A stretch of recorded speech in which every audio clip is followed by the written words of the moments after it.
In today's cover story, orange juice sales are at their lowest point in more than 12 years. Now, part of it is seasonal. OJ just doesn't sell as well in summer as in winter. There's also a blight in Florida and more competition on supermarket shelves. American consumers are getting their vitamin C fix somewhere else. Orange juice consumption in July fell more than 9% lower than it was a year ago and down 39% from 10 years ago.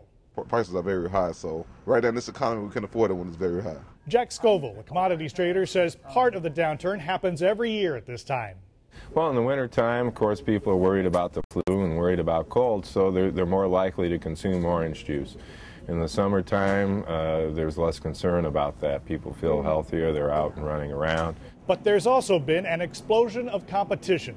Sports and energy drinks, 5% of the beverage market 15 years ago, have more than tripled to 16% of sales now.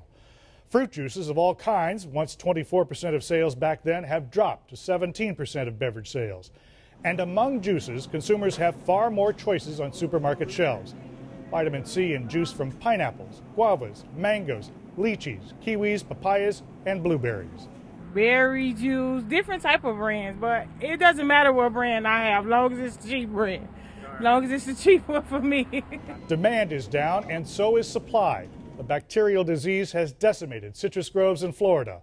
One commodities forecaster predicted Florida's crop this year would be the smallest in 29 years and next year's to be the smallest in 50 years.